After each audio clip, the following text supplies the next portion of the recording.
कहते हैं खुशियां तो सबके साथ बांटी जा सकती हैं, लेकिन दुख और दिल का दर्द उसी से बांटा जाता है जो उस दुख को, उस दर्द को समझ सके। वरना आपके दुख को सुनकर कई बार अपने लोग ही पीछे चलकर हंसी उड़ाते हैं। जो ईमानदार व्यक्ति होता है ना, जो अच्छा और सच्चा व्यक्ति होता है, उसकी कुछ बातें विशेष होती हैं। अच्छा और ईमानदार व्यक्ति आपके काम को लेकर कई बार ऊंची आवाज बोल देता है जो आपको बुरी लग जाती है, और आप सोचते हैं कि जो ऊंची आवाज में बोला है, कुछ उल्टे सीधे शब्द बोल दिया है, वो आपके अनहित के लिए बोला है, पर ऐसा नहीं है, वो आपके अच्छाई के लिए बोला है। और कई बार ऐसे व्यक्ति उनको छोड़ देते हैं। ध्यान रखना, आप उनको छोड़कर आप सबसे बड़ी गलती करते हो। दूसरा, वो आपको अगर मित्र बना लिए ना, तो मरते दम तक आपकी मित्रता को भूलेंगे नहीं, आपको छोड़ेंगे नहीं। और अगर आप उनको छोड़कर जाते तो केवल आपका ही नुकसान है।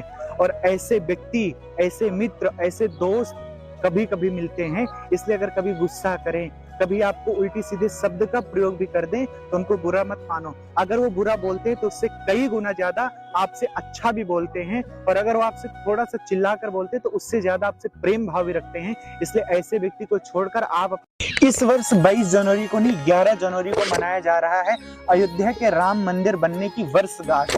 कहते हैं आप अगर इस दिन अयोध्या आ जाते हो तो आपको 1000 अश्वमेध यज्ञ का पुण्य प्राप्त होता है। और अगर आप घर बैठे ही 1000 अश्वमेध यज्ञ का फल प्राप्त करना चाहते हो, किसी कारण से अयोध्या नहीं आ पा रहे हो, तो आप 11 दीपक देसी घी से या सरसों के तेल से आप जलाएं और राम जी का बड़े भाव से स्मरण करते हुए ऐसा मन बनाए कि आप अयोध्या में जाकर के राम मंदिर का दर्शन कर रहे हैं, राम जी का दर्शन कर रहे हैं, और रामचरितमानस का पाठ अपने घर परिवार सबके साथ में बैठ करके आप इसका उत्सव मनाइए और इसका पूर्ण लाभ लीजिए। क्योंकि ऐसी योग तिथि, वार, नक्षत्र कई वर्षों में बनते हैं, तो आपके पास से शुभ घड़ी है, इसका आनंद लीजिए और खुशियां मनाइए, दीपक जलाइए, बधाइयां गाइए, बजाइए, क्योंकि आज ही हमारे राम जी का प्रादुर्भाव हो रहा है। तो आप सभी को 11 जनवरी की 14 जनवरी को मकर संक्रांति कहते हैं। इस दिन गंगा स्नान करने से आपको 1000 गुना गंगा जल स्नान करने का फायदा मिलता है। अब कई लोग जो हैं गंगा जी जाएंगे, स्नान कर लेंगे, लेकिन कई लोग गंगा स्नान नहीं कर पाएंगे। उनके लिए अपने घर में जब स्नान करने जाओ तो अपने स्नान करने वाले जल में काले तिल अवश्य डाल लो, जो आपको गंगा जल स्नान का पुण्य ही मिलेगा घर बैठे। दूसरा, आप अगर इस दिन किसी को खिचड़ी बना करके उसको दान करते हैं या अपने घर में किसी को खिलाते हैं खिचड़ी काले उड़द की दाल की, तो आपको उसका भी बहुत बड़ा लाभ मिलता है। इसलिए आप इस वीडियो को अन्य लोगों तक शेयर कर दो, बहुत महत्वपूर्ण वीडियो है, तो सब इसका लाभ ले सके। जय श्री राधे, जय श्री कृष्ण। 14 जनवरी को मकर संक्रांति है। कहते हैं अगर इस दिन तिल्ली और गुड़ का एक लड्डू बना करके, या तो 1 का सिक्का या 2 का सिक्का, अगर आपके पास सामर्थ्य तो चांदी का सिक्का जिसमें लक्ष्मी जी बनी हो, उसको अगर उस गुड़ में दबा करके चुपचाप जा करके बिना किसी को दिखाए, बिना किसी को बताए आप महादेव के मंदिर में जाकर अगर चढ़ा देते हो, तो आपके घर से दरिद्रता का वास चला जाएगा। हमेशा आपके अंदर समृद्धि आपके घर में बन जाएगी। माता लक्ष्मी की आप पर इतनी कृपा हो जाएगी कि आप धन बटोरते बटोरते थक जाएंगे, लेकिन माता लक्ष्मी की कृपा बंद नहीं होगी। वीडियो शेयर अवश्य कर दीजिए जिससे कि सब लोग इसका लाभ ले सके। जय श्री महालक्ष्मी। अगर गलती से सिंदूर जमीन पर गिर जाए तो क्या करें, जानने से पहले लाइक सब्सक्राइब जरूर करें। अगर गलती से सिंदूर की डिब्बी हाथ से छूटकर बिखर जाए तो आपको तुरंत भगवान विष्णु की पूजा करनी चाहिए। माना जाता है कि इससे पति पर आने वाले सारे संकट टल। सिंदूर लगाते वक्त भूलकर भी ये 3 गलतियां मत करना, नहीं तो अनर्थ हो जाएगा। जानने से पहले जो भी भक्त श्री राम को दिल से मानते हैं, वे वीडियो को लाइक सब्सक्राइब करके कमेंट में जय श्री राम जरूर लिखें। पहला, वैसे तो हमेशा नहाने के बाद ही सिंदूर लगाना चाहिए, लेकिन कभी भी गीले बालों में सिंदूर न लगाएं। गीले बालों में सिंदूर लगाने का प्रभाव पति के स्वास्थ्य पर भी पड़ता है। दूसरा, यदि आप अपना इस्तेमाल किया गया सिंदूर किसी और महिला को देती हैं, तो ये आपके पति के लिए अच्छा नहीं माना जाता है। ऐसा करने से पति के जीवन में दुर्भाग्य आ सकता है। ऐसा करना जीवन में आर्थिक हानि का कारण भी बन सकता है। तीसरा, उपहार में लिया गया सिंदूर व किसी दूसरे के द्वारा खरीदा हुआ सिंदूर कभी भी न लगाएं। ऐसा करने से पति के जीवन में धन हानि होती है। हालांकि रिश्तेदारों द्वारा दिया व खरीदा हुआ सिंदूर लगा सकते हैं। सिंदूर महिलाओं को पायल पहनने के नियम जानने से पहले लाइक सब्सक्राइब जरूर करें। नंबर 1, हमेशा चांदी की पायल पहनी चाहिए, सोने या किसी और धातु की नहीं। नंबर 2, सोने की पायल पहनने से या गोल्डन पायल पहनने से माँ लक्ष्मी नाराज होती हैं। नंबर 3, शादीशुदा महिलाओं को हमेशा पैरों में पायल पहन के रखनी चाहिए, इससे उनके पति के सौभाग्य में वृद्धि। महिलाओं को पायल। बेटा, सपने में ये 4 चीजें दिखाई दे तो किसी को न बताना, नहीं तो इसका फल आपको कभी नहीं मिल पाएगा।